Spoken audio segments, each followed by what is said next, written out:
Okay, so before the president's departure for the UK, he met with the recently released Chibok schoolgirls at the Aso Villa in Abuja on Sunday. Now, Buhari says his government will not rest until the remaining girls in custody of Boko Haram militants are released. The kidnapped of the Chibok... A lot of secrecy was involved in the meeting of the president with the released 82 Chibok girls, right from when it was announced by Information Minister Lai Mohammed late Saturday night that their release had been secured. Chief of Staff Abba Kyari had been sent to initially receive the girls when they arrived in Abuja at the DSS clinic, where they were first taken for preliminary medical tests. Welcome our girls, welcome our sisters. We're happy to have you back. We are very glad that you are back. And every Nigerian today must be forgetting every other hardship is suffering, because it is a very joyous moment. Welcome, welcome, welcome. And it was announced that President Buhari would meet with the rescued girls at about 4 p.m. It has been a tedious wait all day for State House correspondents to catch a glimpse of the 80 released Chibok girls scheduled to see President Muhammadu Buhari. And 3 hours after the initial 4 p.m. scheduled time that they were supposed to meet with the president, the girls were driven into the villa in 2 buses and straight into the residence of the president in such a way that would prevent anybody catching a glimpse of them. Speaking in public for the first time in about a month, President Buhari expressed relief that the promise he had made at the onset of his administration was being fulfilled. He pledged his government's commitment to the welfare of the rescued girls and the furtherance of their education. I am very pleased to have personally met you, and I assure you that the presidency will personally supervise the performance of these trusted with social welfare commitments made by the federal government. The president's spokesman, Femi Adesina, assures that the rescued girls are now wards of the state and is emphatic that the government will not rest on its oars until the matter of the abducted Chibok girls is brought to a close. Promise made, and it's a promise being kept, promise being fulfilled. The president has said whatever it takes to get all the girls back, all of those who are alive, will be done. So we had 21 plus 82, that's 103, plus 3 others that had earlier been rescued. That's about 106 out of 200 and something. I'm sure as many as remain alive will still be reunited with their families.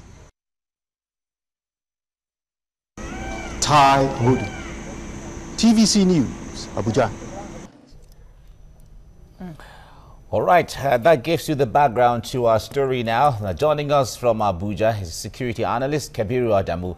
Kabiru, good morning. It's good to have you on this morning. Morning, Mike. My pleasure to be here. All right, let's start it this way. A lot of Nigerians have been praying, Muslims, Christians, everyone praying together, because we are really a very religious country. This seems to be an answered prayer one way or the other. What do you think? Yeah, it's an answered prayer, but it is also a culmination of efforts by the security forces and the political will by the present government. So yes, prayer, effort, and support by the government in place have led us to where we are. All right, so a prayer with such a costly price attached to it, really, swapping Boko Haram commanders for the girls, was it worth it? In a state of war where two sides are fighting one another, and for the past 8 years we've been using military power against the other side, at a point there has to be negotiation, and when you are negotiating, each side has a claim the other side wants A, and then this side wants B. Now, how do you meet in the middle? For me, this is the most important thing. The fact that confidence was introduced in the discussions, in the negotiations, and then something was extracted from either side. Now, that is progress. If we look at other countries, even the US, for instance, at some point, they engage in negotiations and they do this kind of swaps with the hope that it will build confidence and it will give them results. So to that extent, I'm not too perturbed by this swap of some of the commanders. Remember, they've been in custody for a very long time. They have been debriefed. Now the question, I mean, each and every one of us should ask ourselves, their detention, the fact that they are being kept in prison, how does that benefit the ordinary Nigerian citizen? Now, put that side by side with the fact that over 80 of these girls have been released as a result of this swap. I know that there are doubts or questions within the minds of others, but from a strategic point of view, I think this is a commendable move. It's an achievement, and that needs to be encouraged by every Nigerian. All right, Kabiru, you were one of those, you were a member of the delegation or delegates of government officials that negotiated or that have been involved in the negotiation process for these girls, either the previous one or this one, as the case may be. But even though I know you might not want to divulge all the processes, but tell us how challenging the process of negotiation for the release of these girls. Give us an idea, the much we can know. Okay, just to correct that impression, I was not a member. However, as a Nigerian, each and every Nigerian who is able to support whatever process, contributes his own might. But, not everyone is directly involved. So the process is a very difficult, very challenging process, which involves, for me, the most important elements that have come out are the confidentiality of the process, the fact that elements like need to know were introduced, and then the synergy that we saw between the various security forces, the local intelligence department, the international intelligence department, the military, then the political will, as well as the support of Nigerians and international bodies, the Swiss government, the ICRC, the International Committee of the Red Cross, and several other private and Nigerians who may be serving in one capacity or other, either government or civil society. So it's not a single body or a single unit. It's a collaboration of effort, with a robust security plan that had those elements that I mentioned that led us to where we are. If anybody says it's an easy task, then he doesn't really know what it's about. It's a very difficult and challenging and time-consuming task that was managed, with all the elements of a good security plan that has led us to where we are today. All right. The feelers we are getting is that these two commanders released belong to the Shekau camp. And you remember that the Nigerian army said that Shekau has been tamed, and now you have his commanders back. What does that say? Yes, that's the feelers too that I am getting. It's difficult to confirm because remember that the group Jamaat al-Ahli-Sunnah Wal Jihad has been divided into different factions, smaller factions, but definitely with a single command of leadership. So definitely it's coming from this faction, but whether directly from his own cell or different other cells. It's a bit difficult to say at this point in time.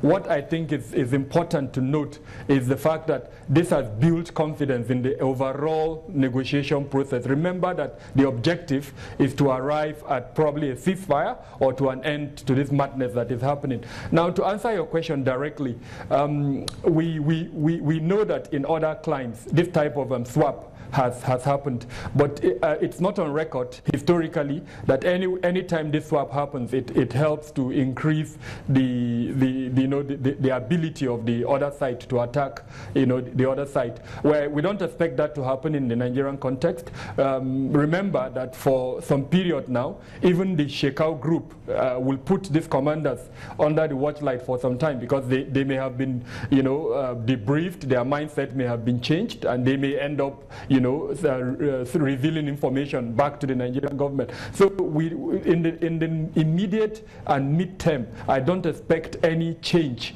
from the capacity of the Jamaat al-Dawat wal Jihad to carry out attacks against the Nigerian armed forces. I think the bottom line is that the carrot and stick approach pursued by the Nigerian government has proven to be effective, and I would urge the Nigerian government to continue along that line.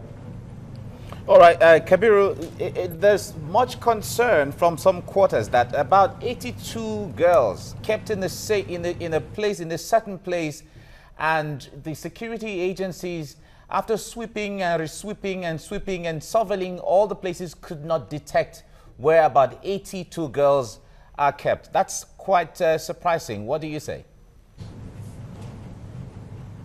Yes, it's surprising, but there are a couple of things that have emerged even from this release. The location where these girls were driven from indicates that they may have been holed up probably in the border area between Nigeria and Cameroon. Now remember, there has been this long drawn-out argument regarding the cooperation between the Nigerian and Cameroonian security forces. For obvious reasons, there have been historical divisions between the two countries, even though in the last few years we've seen an improvement in their cooperation.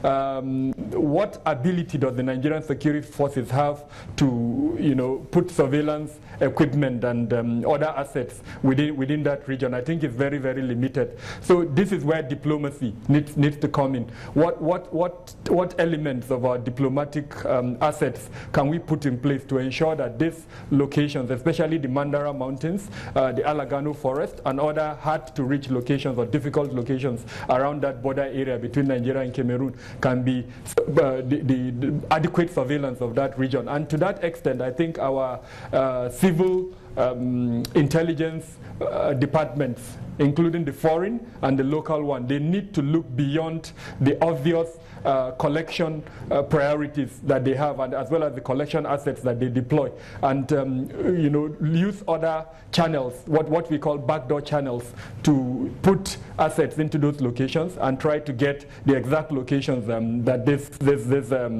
elements or cells of the Jamaat al-Dawat wal Jihad are holding up. It is only through the combination of what we call OSINT, open sourced intelligence, as well as closed source intelligence, that you can now bring up a picture that will give you an indication of where these elements are. But so far, the bottom line is that we've not been very successful in that regard. So there needs to be an improvement in that area. All right, we'll leave it there. Many thanks for your time and thought on TVC Breakfast this morning. Kabiru Adamu, a security analyst, joining us from Abuja. Many thanks. So we'll go on a short break right now and return with more. Stay with us.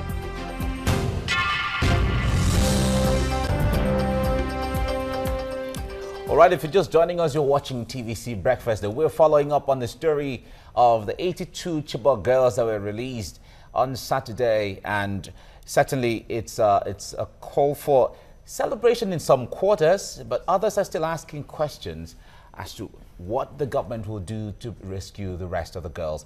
We're still following up, and the kidnap of the Chibok schoolgirls was one of the high-profile incidents of Boko Haram's insurgency, now in its 8th year. Here is a recap of events leading to this recent release.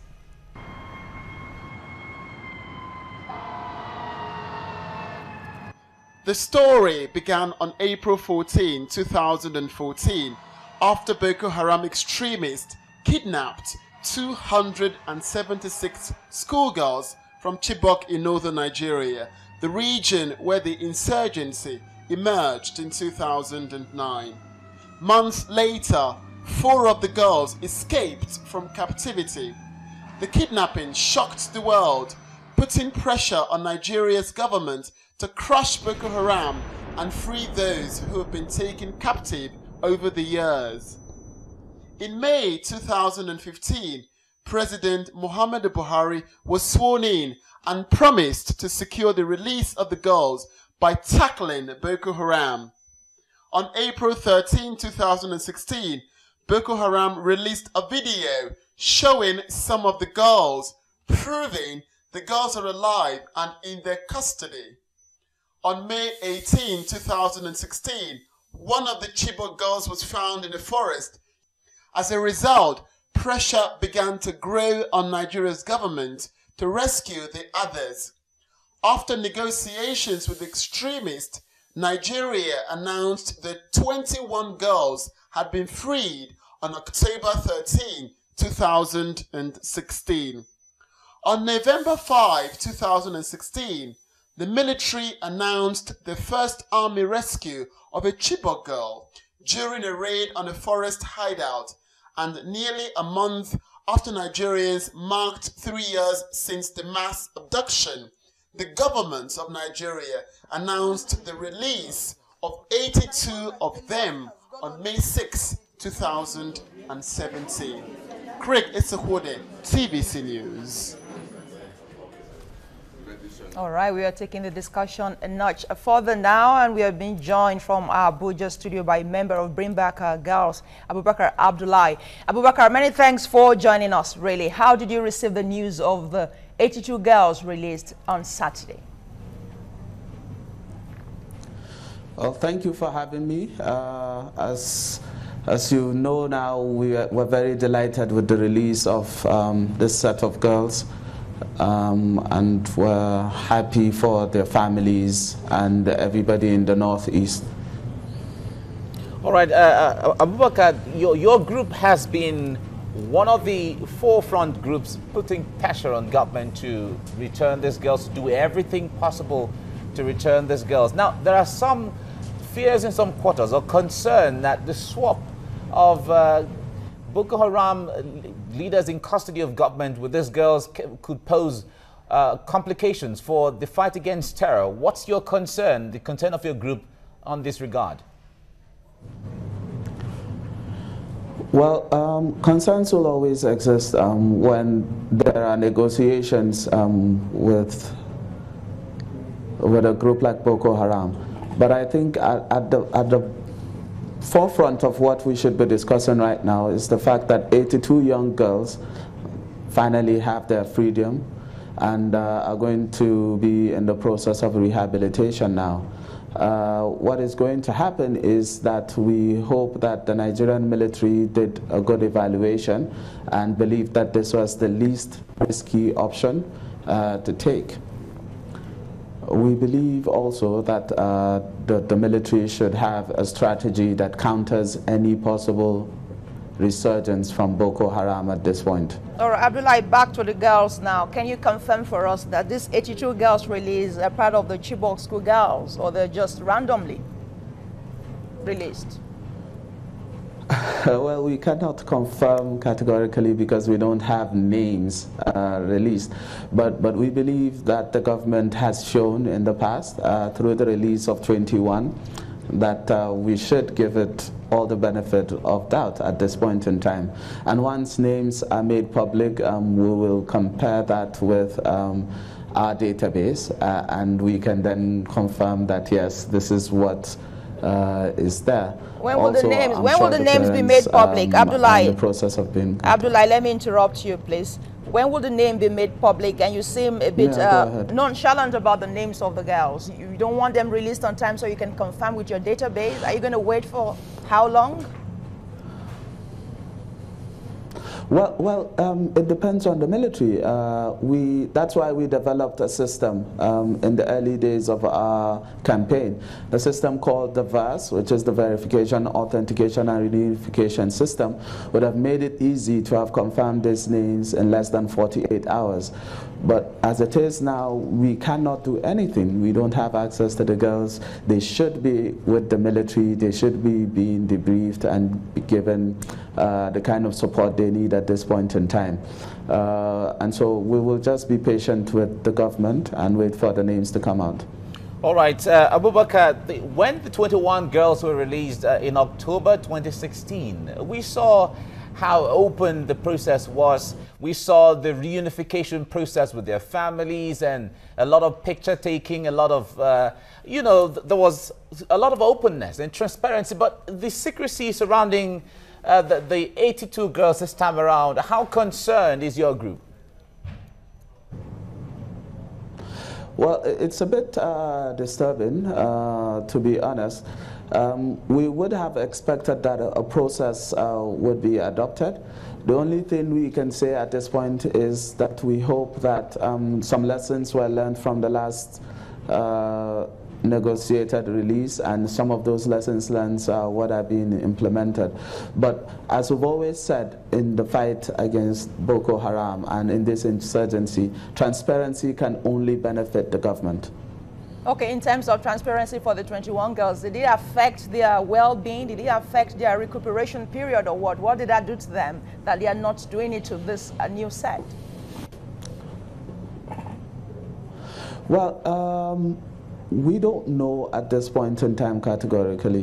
What we know is that it may have delayed the successful negotiation for the current 82, because in the aftermath of the first negotiation, we were told that within days and weeks to expect 83 other girls. We believe that these 82 now are those that were being discussed at that point in time. The fact that it's taken close to 7 months for this to succeed may be as a fallout of some of the things that followed the negotiated release. All right, Abubakar, we know that your group has been mounting much pressure on the government one way or the other towards the release of these girls. Now that this 82 more girls have been released, what's going to be different in the way you approach and engage government in your activity? Well, as an advocacy, we've always been civil, and we've always given our government the space to explain, to communicate with the public.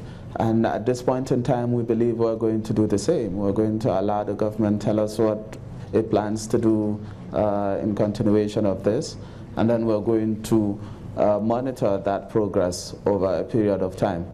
And then, but even while we're doing that, we'll continue with all our activities. The daily sit-out continues daily at the Unity Fountain, and we'll continue to monitor progress in the rehabilitation of these 82. I don't know if it's safe to ask you this question, but would you like to give us a progress report on the 21 girls that were released last year? What has happened to them? How fine are they faring? Well, I think for a progress report at this point in time, the most credible progress report will be from the Ministry of Women Affairs, which has taken the lead in their rehabilitation and everything. All right, Abubakar, your group has been championing the release of the girls. If at the end of the day all the girls are released, will your group still be relevant? Will it still be on, or you dissolve it?